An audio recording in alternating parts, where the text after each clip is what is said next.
Man, what's up, y'all? I know it's been a while since I gave y'all a pretty decent long video, but I guess I've been due for one. I am also working on my post-graduation video, so be on the lookout for that one. But we're not gonna talk about that today. What we are talking about today is an amazing playlist mode that Bungie decided to drop on us for the Crucible. Now, you guys are probably wondering, what is he talking about? Trials is out this weekend. Don't care. Motherfucker, Clash Doubles is out. Alright? Now, I decided to do a few things here.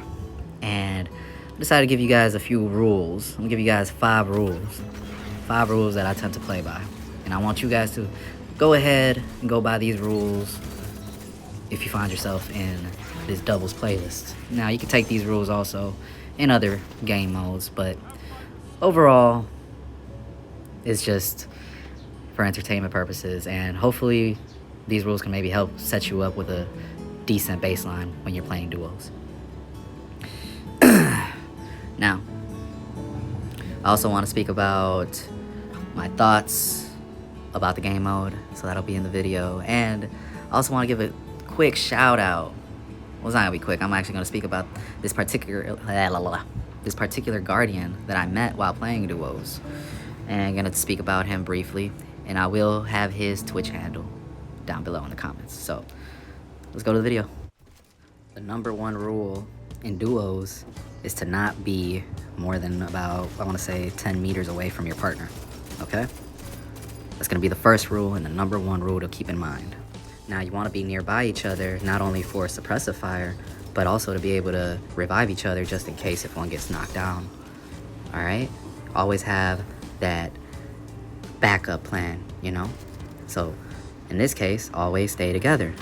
Now, it's easier when it's 2 people than it is when it's 3 people trying to figure out how to maneuver, alright? So, again, you see, me and my partner, we're not really far away from each other, mind you. I was not in his fire team, nor was I talking to him or anything. Now, this is our second match that we had together, and the first match, he didn't really understand the concept of sticking together. So in our first match, we kind of got a little ran through. And towards the middle of the match was when he realized, like, hey, I should just stick with him. Like, I'm surviving more when I'm by him. Alright? Keep that in mind. Like I said, stick together, survive. Which brings me to rule number 2. Secure the area of your teammate's ghost. Kill the enemies first. Make sure you know where they're at. Either attack them first or keep them back or figure something out. If you cannot secure the area, tough, leave them. It is what it is. Can't do nothing about it. But please, do not just go in there blindly and just start shooting up the place or not secure shit. But yeah, that's it. Secure the area and then revive your teammate. Don't try to revive your teammate when you still have either 2 guardians still alive trying to kill you. Alright? Rule number 2 just set us up for rule number 3, which is follow your kill cam. When you die, you have about 7 seconds as a ghost. Alright? Now, this is a perfect opportunity for you to assess the situation instead of crying or trying to switch your weapons over. Look at what's going on and realize, like, oh, I can ambush him here, or I could do this, or I could do that. I looked at my kill cam. You think the one I killed looked at his? Rule number 4 is use your super. Yes, you heard that right. Use your super. Don't take it to orbit. The opponents that we were facing, they secured 2 dubs on us because of those supers, of the golden gun. So, please use your super. Alright? Here goes rule number 5, which is have each other's back. Alright?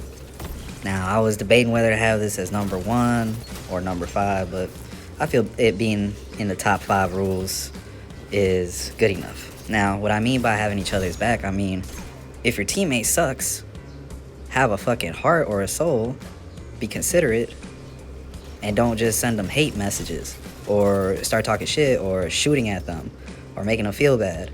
Stop that. You're not helping anyone, and you're actually ruining your chances of becoming better. Alright? I swear, if the teammate I had was not great, and Rogue Clone has, I'm pretty sure has all of the of our matches fully broadcasted from his perspective. And you can see they were cleaning up shop on my teammate. But that's neither here nor there. So now I want to talk about one of the dudes that I ended up meeting through these matches. His name is Rogue Clone, and his Twitch handle is going to be in the comments. I'm going to be sure to post that on there. And we ended up vibing out, man. Like, we ended up sending a few messages after the first match. Second match, we ended up messaging each other again. Before we knew it, I was going to get off on the third match, but I ended up getting dragged in, and I didn't want to be petty and pretty much leave the other guy. So we both ended up staying in for that last match, and that's the one we ended up winning. But cool dude. So go ahead and check out his Twitch channel and see what he's all about, y'all. What do I think about duos so far as a whole? As of now, I like it. I enjoy it. I have no issues with it at the moment. I enjoy the concept of the revives, how long it is, about 7 seconds for your opportunity to revive somebody. I appreciate that. Like, overall, they did a pretty good job. I'm not disappointed in it in the least. When you do have a team, you end up going against other teams for the most part. I found that when I was playing with my wife and we were out there cruising the streets of the Crucible, we ended up figuring out that we were getting against mainly stacked players that would instantly go into like the next match right away.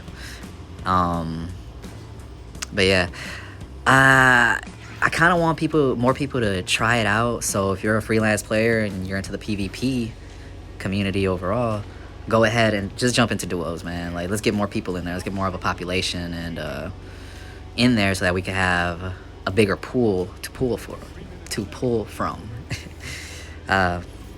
Now, I want to give you guys one tip or a few tips. So I'm gonna go ahead and let those off now.